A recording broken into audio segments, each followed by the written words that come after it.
Est-ce qu'on ne peut pas travailler sur la modélisation, puisque je pense qu'on a quand même beaucoup de données, et connaissant la nature chimique de l'équipement, le support sur lequel il est, donc savoir si on va altérer avec le laser ce qu'il y a dessous, selon l'épaisseur, enfin tous les diagrammes sont connus, les températures, la pression, enfin, on connaît tout ça, et modéliser l'effet du laser avant de le faire. Ah, oui, enfin, modéliser l'effet du laser, ça voudrait tout simplement, ça revient à restituer l'aspect initial en fait, de la peinture hein, par ordinateur. Ça a déjà été fait. On connaît des œuvres qui ont été noircies et pour lesquelles la modélisation a permis de retrouver la couleur initiale.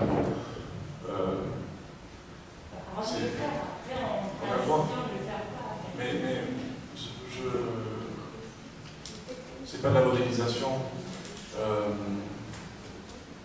On connaît la couleur du milieu en général, on connaît l'effet du vieillissement, on connaît l'incissement, on sait que c'est de la platérite.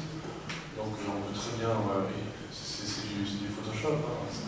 Rien de plus que de transformer la platérite en minium virtuellement. Oui, mais c'est pour répondre à la personne qui dit, bon, effectivement, on va changer la couleur, on ne va pas savoir dessous, par exemple, est-ce qu'on va recristalliser quelque chose ou le support qui est un minéral, bon, moi je ne le connais pas trop, et elle dit, bon, on va peut-être changer, altérer ça, et puis finalement, ça peut être connu, c'est-à-dire qu'on fait une analyse chimique du support, enfin, essayer d'exclure tous les problèmes éventuels qu'elle a évoqués, qui vont être de l'altération de ce qu'on avait à l'origine. Nous, ce qu'on veut, c'est juste redonner l'état initial, donc on retransforme le PBO, enfin, le matériau, on fait une transformation juste, sans altérer rien d'autre.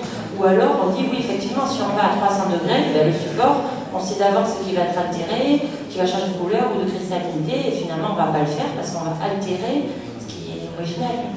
Ça, on peut le savoir et le prédire avant de faire quoi que ce soit, non, je pense. On peut avoir une idée, c'est très compliqué en termes de modélisation, dans la mesure où la structure de la couche de platérite elle est très complexe, en termes d'absorption optique et en termes de conductivité thermique, les choses sont vraiment très compliquées. Il faut faire beaucoup d'analyses. Préalables pour avoir les bonnes données techniques et physiques. Mais pourquoi pas?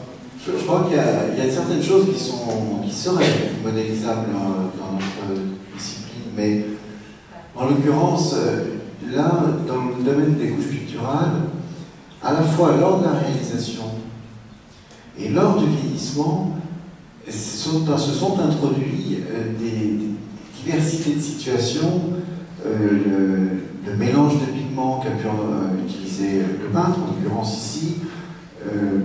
Dès le départ, la couche ne peut pas être considérée comme une peinture industrielle ou une peinture monochrome. Et plus de ça, il y a les conditions de vieillissement qui vont éventuellement encore donner des modifications ponctuelles.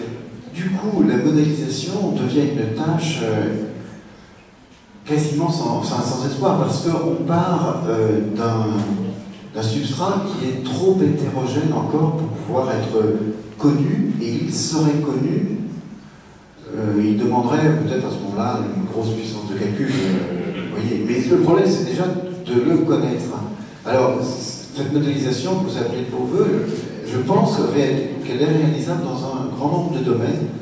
Je ne sais pas si dans celui-ci ce sera adapté. Dans ce domaine-là, dans cet exemple-là, puisqu'on part d'une image, cette image s'est transformée de manière irrégulière déjà, puisqu'il y a certains pigments qu'on noircit fortement, d'autres qui sont peu changés, et on a une situation intermédiaire. Et finalement, on va réintroduire encore une nouvelle image, qui elle est complètement nouvelle, puisque le laser peut ne pas intervenir sur certains pigments, qui auraient pourtant déjà été transformés, n'agirait pas sur certains pigments qui n'ont pas été transformés, mais tant mieux, et puis agirait très fortement, comme on l'a vu dans cet exemple, sur certains pigments qui avaient été complètement transformés. Donc finalement, ce type d'investigation, que ce soit par oxygénation, comme vous l'avez rappelé tout à fait au début, sur des méthodes qui datent du milieu du XXe siècle, où vos travaux très intéressants et très récents, dans tous les cas, on conduit de toute façon à une nouvelle image.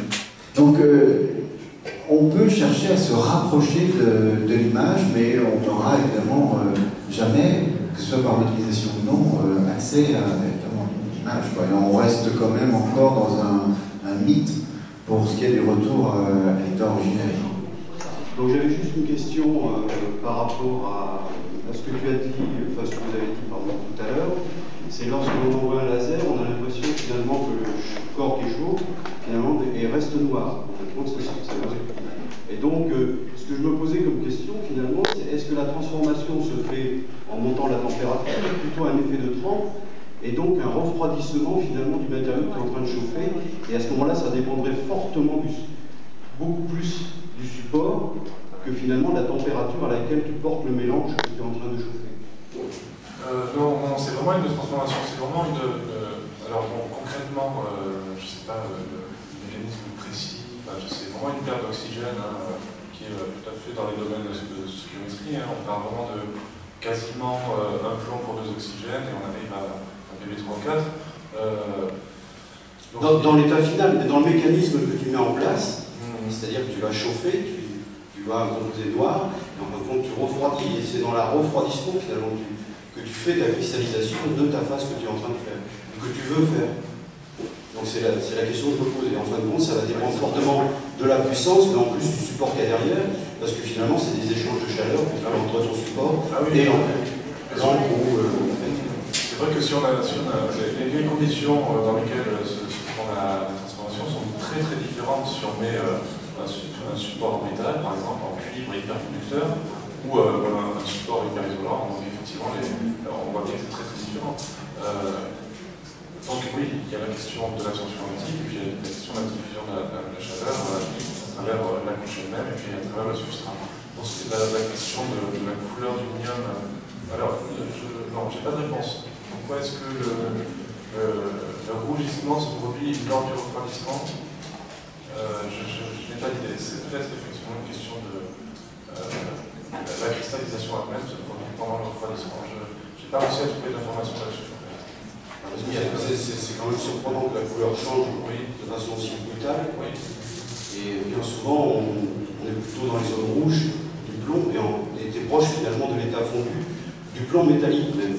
Et je me demande si tu passes pas par un état de plomb métallique et au refroidissement tu seras emporé et tu obtiendrais donc... Je pense pas parce qu'en fait, si on fait des analyses thermiques par exemple, ATD ou DSC, on peut obtenir des oxydes intermédiaires, donc dans stoichiométrique. On sait vraiment que les températures pour différentes pertes d'oxygène, on les connaît bien. C'est vraiment des phénomènes très progressifs. Et je ne pense pas qu'on aille très loin finalement dans la réduction. On ne va pas jusqu'à du plomb métallique. Mais ça prouve que la chimie a encore beaucoup de choses à faire, notamment dans la conservation et dans la restauration. Merci beaucoup.